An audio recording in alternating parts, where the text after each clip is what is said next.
Well, good evening, ladies and gentlemen. My name is Jude Kelly. I'm the Artistic Director of the Southbank Centre. I'd really like to welcome you all here. It's going to be a very important evening. Stephen won't be with us tonight because of ill health, which he will explain on film. He is still going to contribute a keynote, especially for this occasion, under the great supreme mastery of Michael Buerk, who's going to be comparing this evening and speaking to both Stephen and Lord Rees. It's really terrific that Lord Rees is here because he's a great friend and compatriot of Stephen Hawking and himself a world thinker. But the person who we're really grateful for hosting this evening, somebody who has a whole history of broadcasting around the idea of ethics, morals, and what humans should be considering on a daily basis, Michael Buerk. So can we welcome Michael Buerk and Lord Rees to the stage? Thank you.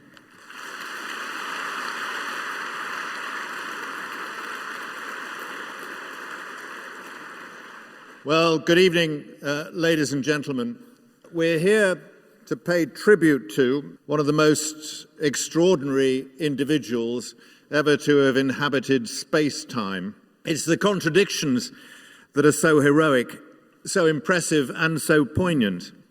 The mind that's ranged the universe in search of its meaning, while the body has been cruelly trapped in the tightening vice of amyotrophic lateral sclerosis. A disease that over the years has taken away speech and nearly all movement, but could not confine either intellect or personality. A theoretical physicist who works in calculations light years beyond the negative curvature of my understanding, yet an author who could write the brief history of time so plainly, but so luminously, that we can persuade ourselves, if only for a moment, that we too have had a glimpse of the infinite. A life spent wrestling with theorems from a wheelchair that is yet so moving, so stark a story of adversity and triumph that it becomes an odyssey for the big screen. A life that looked once barely likely to reach adulthood that has lasted 3/4 of a century to his 75th birthday. Ladies and gentlemen, Professor Stephen Hawking. I would like to welcome each and every one of you to this special event this evening, and to thank you for attending. I am sorry, but for health reasons I cannot be with you personally tonight. I am recording this at my home in Cambridge, and I am pleased to have this opportunity to transcend space and time to speak with you now. I hope you enjoy what you are about to see and hear tonight, an occasion which also opens Southbank Centre's Belief and Beyond Festival. I wish you an enjoyable evening. This is not only or merely a celebration of Professor Hawking's once so unlikely 75th birthday. It also marks the release of a new version, a spin-off, a development of his greatest and most successful work, A Brief History of Time. It brings that most unlikely of publishing successes above the event horizon of a new generation who want to view space from cyberspace. It's an app called, appropriately, the Pocket Universe, for it brings Professor Hawking's thoughts on matter, space, and time alive on your phone. The colours and the beauty and the logic of the universe in your pocket.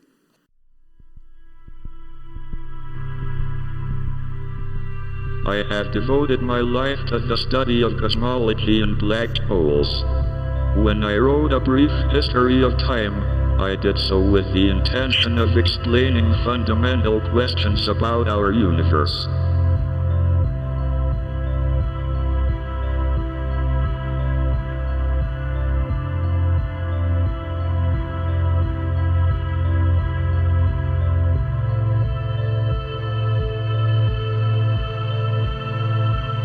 Professor Hawking, it's an honor and a privilege to meet you, sir. I know.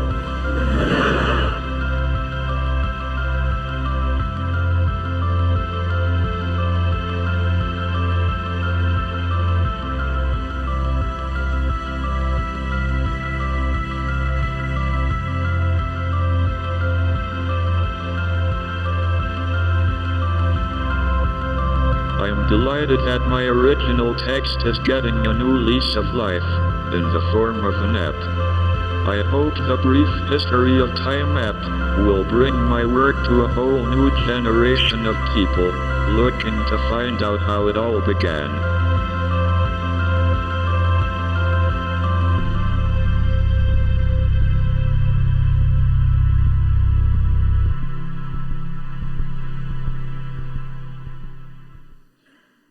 Those who can pay really knowledgeable tribute to Professor Hawking are necessarily members of a small and rather rarefied group.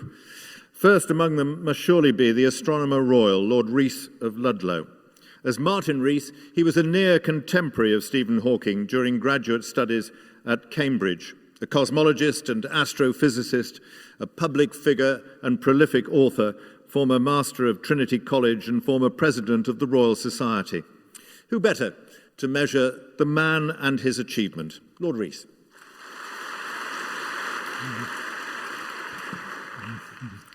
Back in 1964, I enrolled as a graduate student at Cambridge. I encountered a fellow student 2 years ahead of me in his studies. He was unsteady on his feet and spoke with difficulty. This was Stephen Hawking.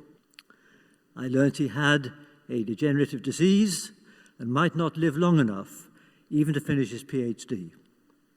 Astronomers are used to large numbers, but few numbers could be as large as the odds I'd have given back then against ever celebrating his amazing crescendo of achievement, sustained now for more than 50 years.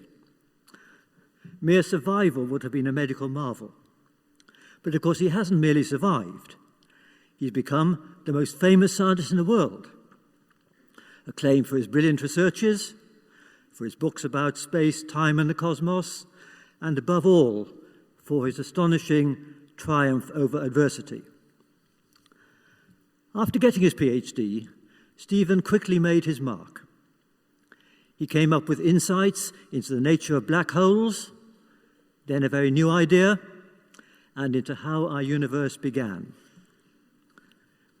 In a few minutes, we'll hear about this in his own words. For the work, in the few years after his PhD, he became in 1974 a Fellow of the Royal Society when he was only 32. He was by then so frail that we suspected he could scale no further heights. But for Stephen, this was still just the beginning. I would sometimes push his wheelchair into his office, and he'd ask me to open an abstruse book on quantum field theory, the science of atoms, which wasn't a subject he'd hitherto much engaged with. He'd sit motionless for hours. He couldn't even turn the pages without help. I wondered what was going through his mind, and if his powers were failing. But within a few months, he came up with his best ever idea, encapsulated in an equation that he says he wants on his gravestone. He discovered a profound and unexpected link between gravity and the quantum. He predicted that black holes weren't completely black, but would radiate in a characteristic way. And I'll leave him to explain what it's all about. So-called Hawking radiation remains a topic of debate and controversy even 40 years after discovery, and Stephen is still spearheading it, especially remarkable in a mathematical subject where researchers, even the healthy ones, generally peak at a fairly early age. He's continued to seek new links between the very large, the cosmos, and the very small, atoms and the quantum, and to gain deeper insights into the very beginning of our universe, addressing such questions as, was our Big Bang the only one? He reminds us that he's not another Einstein. Nonetheless, he's one of this country's greatest scientists, and he's done as much as anyone else since Einstein to deepen our knowledge of gravity, space, and time. And he spread this knowledge widely. When the American edition of A Brief History of Time appeared, the printers had made errors. One picture was upside down, and the publishers tried to recall the stock. To their amazement, all copies had already been sold. This was the first inkling that the book was destined for huge success. 4 years on bestseller lists around the world. And this made him a celebrity as well as a leading scientist. And ever since, As well as continuing his research, he's lectured to large audiences around the world, and in the White House, the Vatican, and the Great Hall of the People.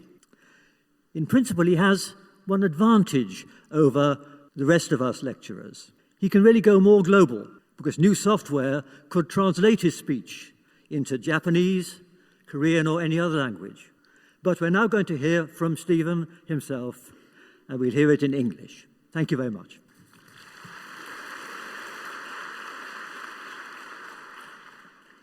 I feel honored to have you join me for my 75th birthday celebration. This anniversary has put me in a reflective mood, so I hope you will indulge me while I look back over my life and discuss how our understanding of the state of the universe has changed. I was born on January 8, 1942, exactly 300 years after the death of Galileo. However, I estimate that about 200,000 other babies were also born that day. I don't know whether any of them were later interested in astronomy. I was born in Oxford, even though my parents were living in London.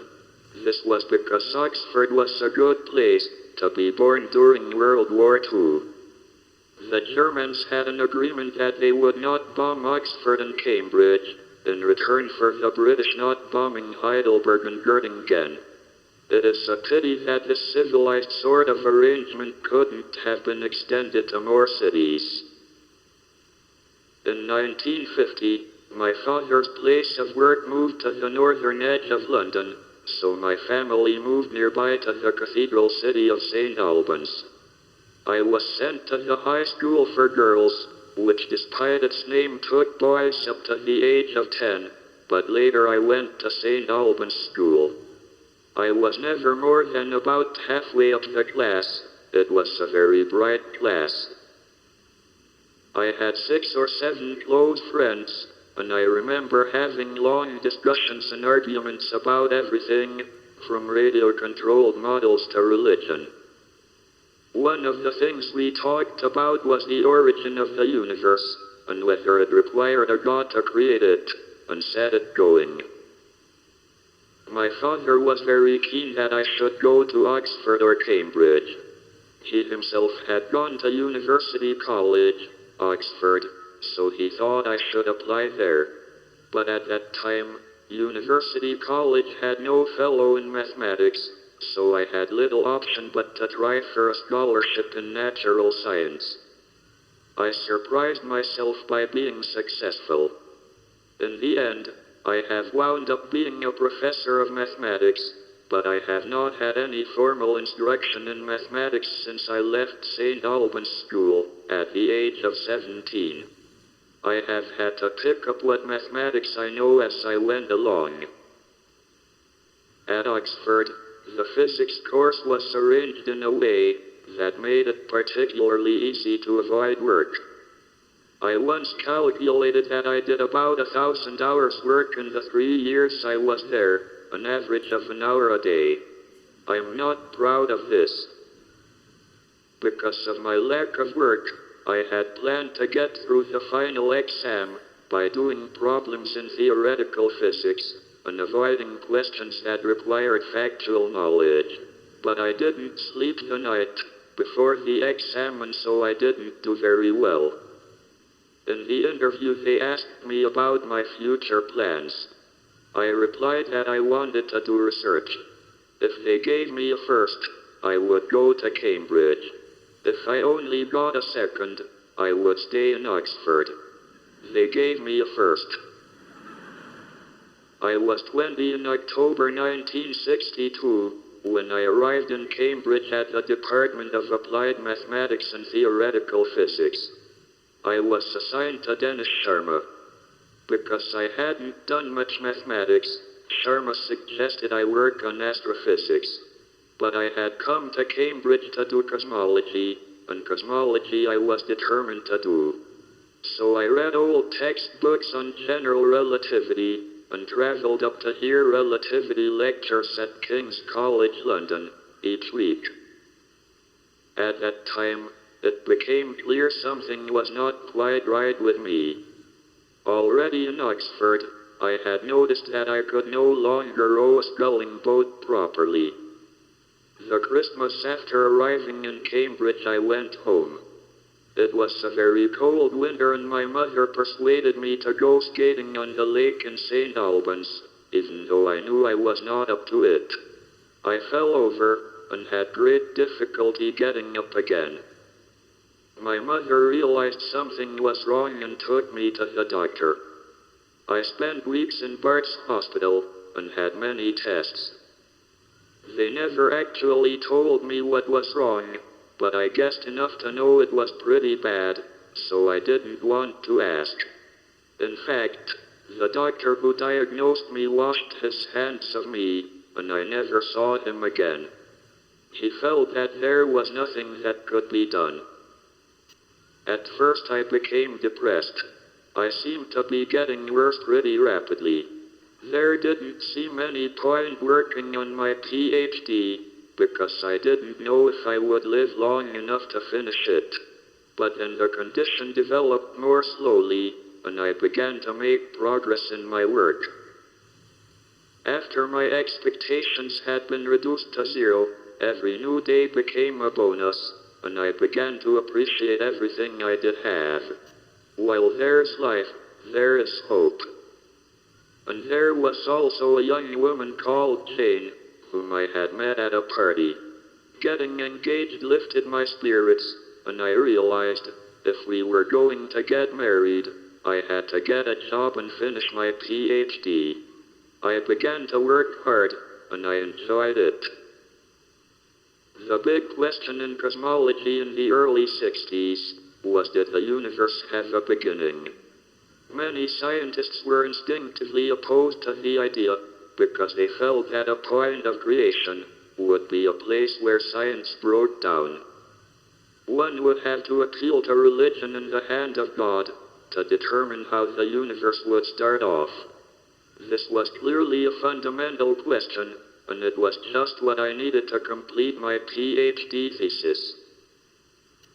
A new approach was introduced by Roger Penrose, who proved that once a dying star had contracted to a certain radius, there would inevitably be a singularity, a point where space and time came to an end. I realized that similar arguments could be applied to the expansion of the universe. In this case, I could prove there were singularities where space-time had a beginning. General relativity did indeed predict that the universe should have a beginning. My work on black holes began in the 1970s with the Eureka moment, shortly after the birth of my daughter, Lucy, while getting into bed, which my disability makes a slow process. If general relativity is correct, and the energy density is positive, the surface area of the event horizon, the boundary of a black hole, has the property that it always increases when additional matter or radiation falls into the black hole. Moreover, if two black holes collide and merge to form a single black hole, the area of the event horizon around the resulting black hole is greater than the sum of the areas of the event horizons around the original black holes. My black hole area theorem can be tested experimentally by LIGO, the Laser Interferometer Gravitational Wave Observatory. On the 14th of September, 2015, LIGO, for the first time, detected gravitational waves from the collision and merger of a black hole binary. From the waveform, one can estimate the masses and angular momenta of the black holes, and by the no-hair theorem, these determine the horizon areas.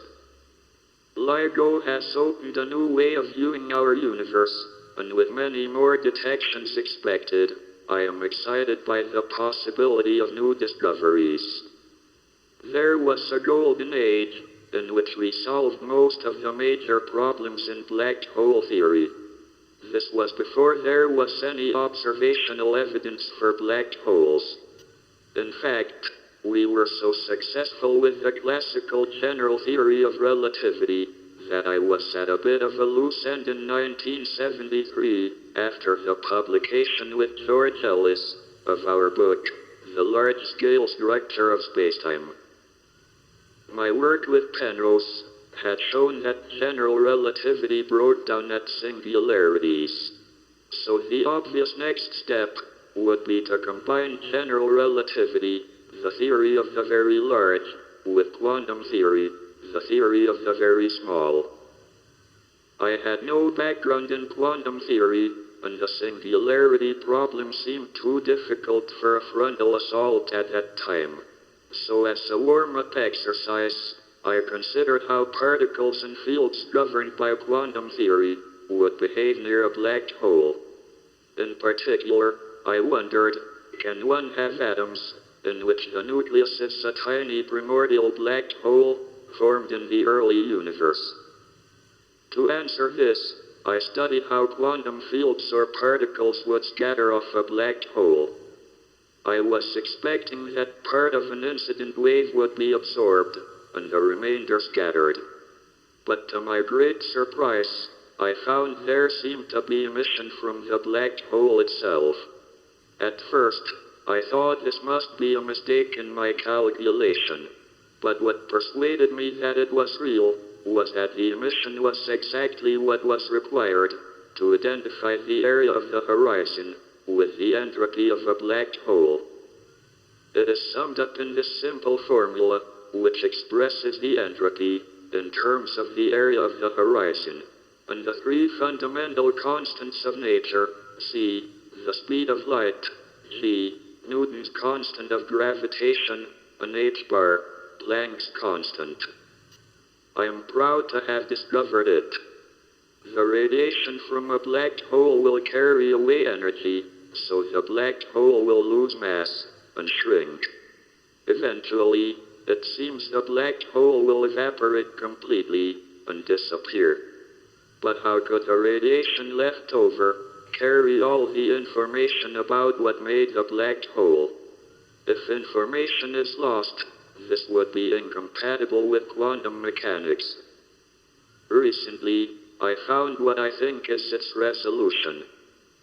I am working with Malcolm Perry and Andy Strominger on a new theory based on a mathematical idea called superrotations to explain the mechanism by which information is returned out of the black hole. We believe the information is encoded on the horizon of the black hole. Watch this space. During the 1970s, I had been working mainly on black holes, but my interest in cosmology was renewed by the suggestions that the early universe had gone through a period of rapid inflationary expansion, in which its size grew at an ever-increasing rate, like the way prices have increased since Brexit. Some people have suggested that the universe started with a period of what is called eternal inflation, in which quantum fluctuations dominate, and that the transition to the exponential expansion occurs at different times in different places. This would give the universe a fractal structure. Recently, Thomas Hertog and I have found that the transition to exponential expansion is smooth, and the universe doesn't have a fractal structure. In early 1982, I wrote a preprint proposing that the seeds for structures in our universe could be created by quantum effects during inflation. This was basically the same mechanism as radiation from a black hole horizon, except that this time it came from the cosmological horizon. Today, the Planck satellite has provided us with a high-resolution map of the temperature of the cosmic microwave sky, a snapshot of the universe at about 1/100th of its present age. The irregularities you see were precisely predicted by the theory of inflation, and mean that some regions of the universe had a slightly higher density than others. The gravitational attraction of the extra density slows the expansion of that region, and can eventually cause it to collapse, to form galaxies, stars, planets, and all of us. So look carefully at the map of the microwave sky. It is a blueprint for all the structure in the universe. In the early 80s, I spent time at the Institute of Theoretical Physics in Santa Barbara. Jim Hartle and I formulated the no-boundary proposal. The boundary condition of the universe is that it has no boundary. According to his theory, it makes no sense to talk of a time before the universe began. It would be like asking for a point south of the South Pole. It is not defined. We had sidestepped the scientific and philosophical difficulty of time having a beginning by turning it into a direction in space. In this picture, the universe will be spontaneously created out of nothing. It will start out almost completely smooth, except for the tiny departures predicted by inflation, which then give rise to all the structure in the universe we see about us. Around the time of my no-boundary work, I decided to write a popular book. I thought I might make a modest amount to help support my children at school and the rising costs of my care, but the main reason was because I enjoyed it. While I was writing it, I visited CERN, and I became critically ill with pneumonia and lost my voice due to a tracheostomy. But I kept putting a lot of effort into the book because I think it's important for scientists to explain their work, particularly in cosmology. I never expected a brief history of time to do as well as it has, and I hope that my new app will be successful in explaining my work.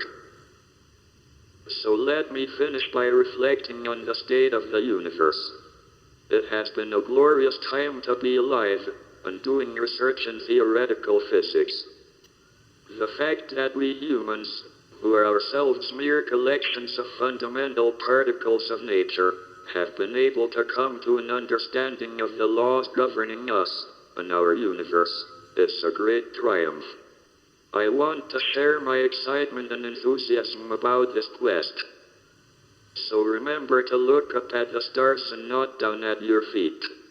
Try to make sense of what you see and wonder about what makes the universe exist. Be curious.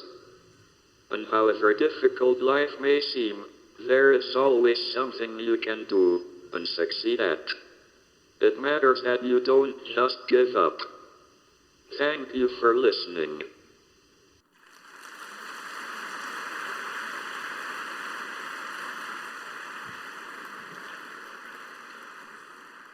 That book, A Brief History of Time, From the Big Bang to Black Holes, was first published in 1988. Stephen Hawking noted in the book's acknowledgements that he was warned that for every equation in the book, the readership would be halved.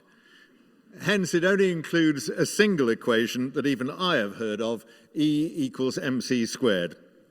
It's so far sold over 12 million copies. In early discussions with his US editor about the book, the title was under discussion.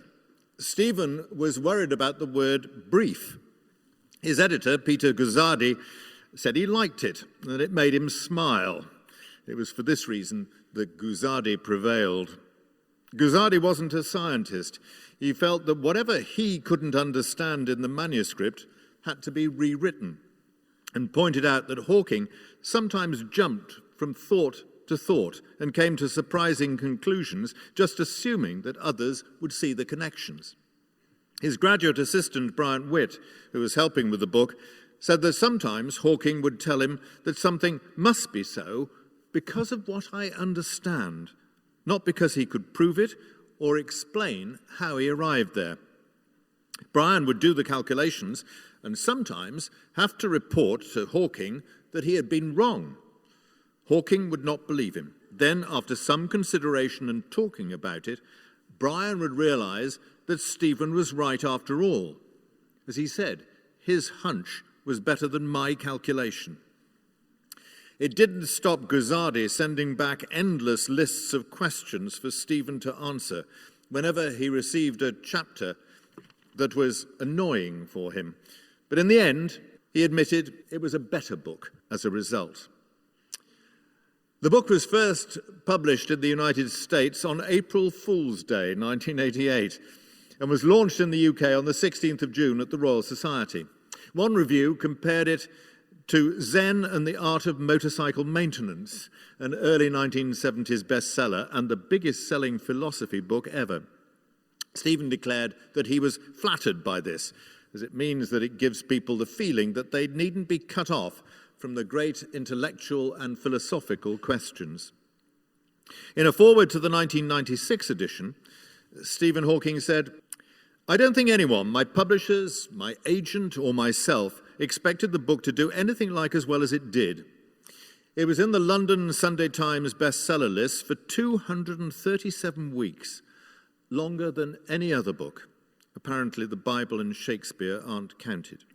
It's been translated into over 40 languages and has sold about one copy for every 750 men, women, and children in the world." Stephen Hawking went on to say, "As Nathan Myhrvold of Microsoft, a former postdoc of mine, remarked, I have sold more books on physics than Madonna has on sex." It's a thought to toy with. Well, that's what he said about the book. Let's hear Stephen Hawking himself reading from A Brief History of Time. A well-known scientist, some say it was Bertrand Russell, once gave a public lecture on astronomy. He described how the Earth orbits around the Sun, and how the Sun, in turn, orbits around the center of a vast collection of stars called our galaxy. At the end of the lecture, a little old lady at the back of the room got up and said, "What you have told us is rubbish. The world is really a flat plate supported on the back of a giant tortoise."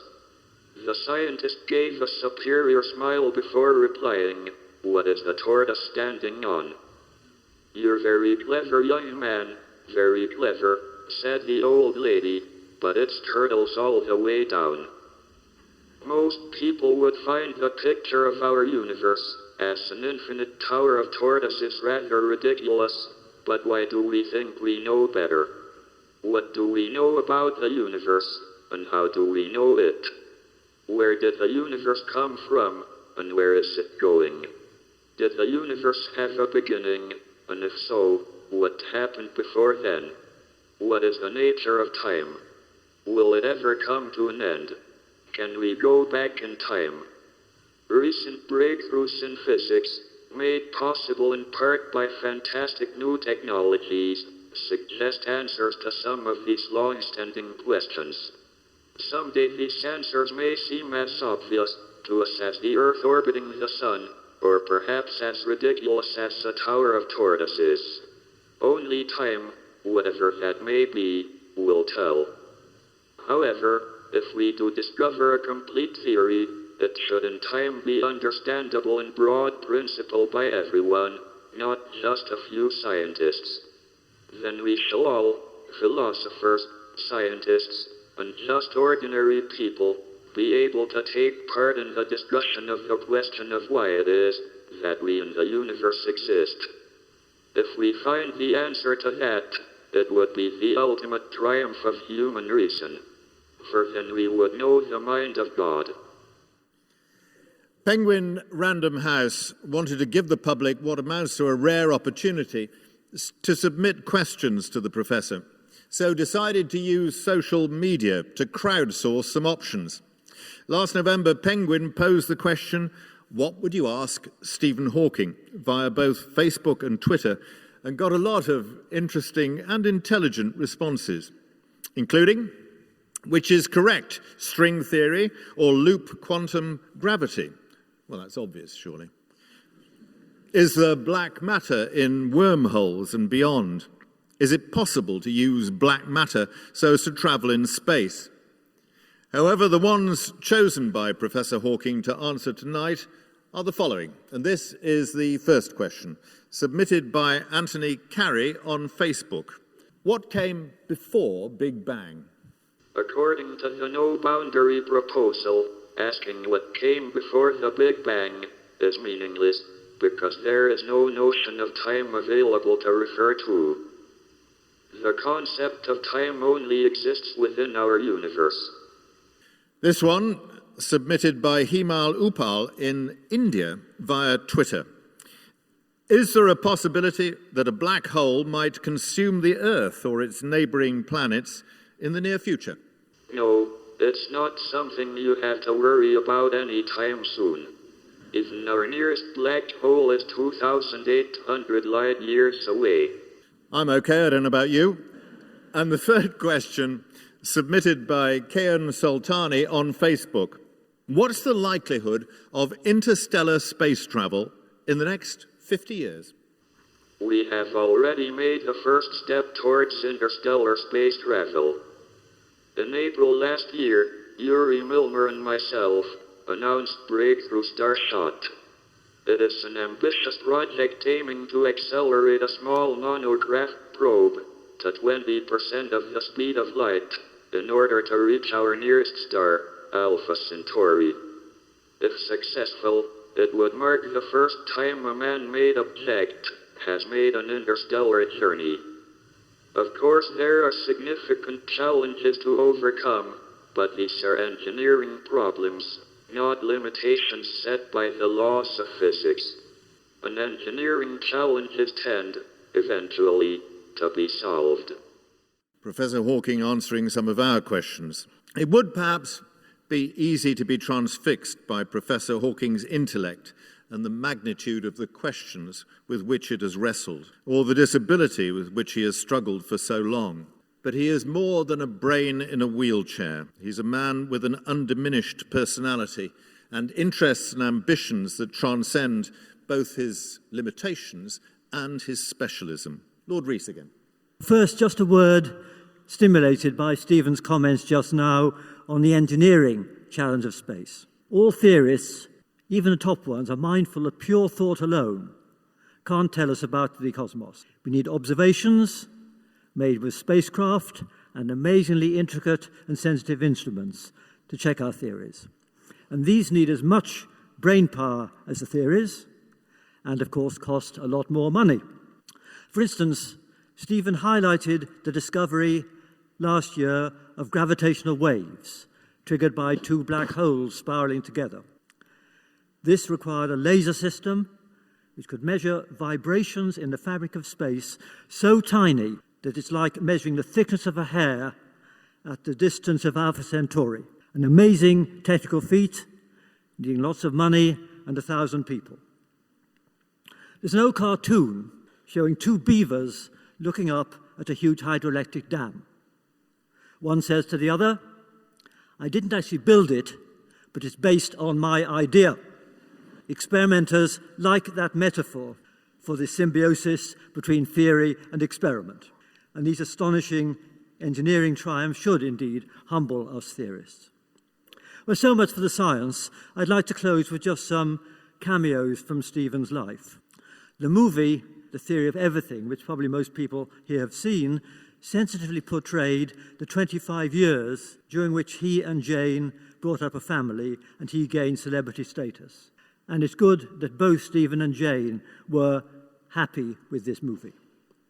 But it left us only halfway through Stephen's adult life. So a few words about more recent times. Stephen is far from being the archetype nerdish scientist. His personality has remained remarkably unwarped by the frustrations his handicaps cause.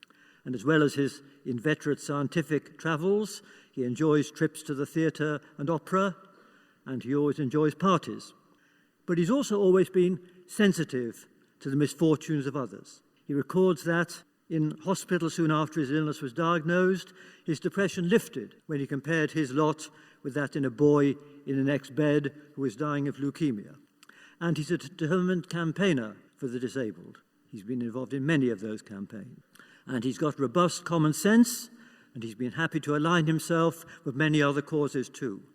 When he visited Israel, he insisted on going to the West Bank.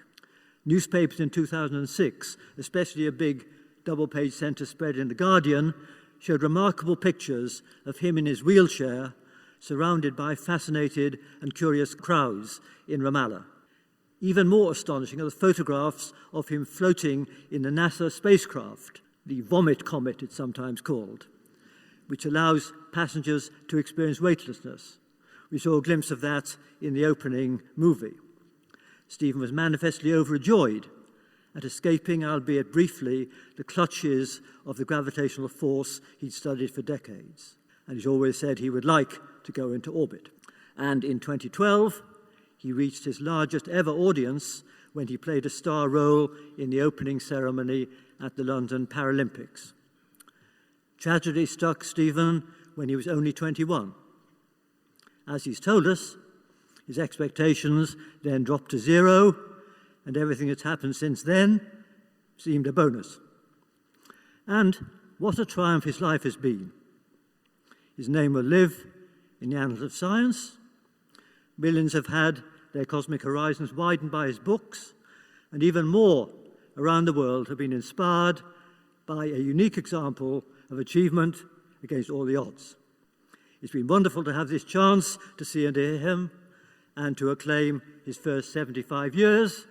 So let's all wish Stephen a happy birthday.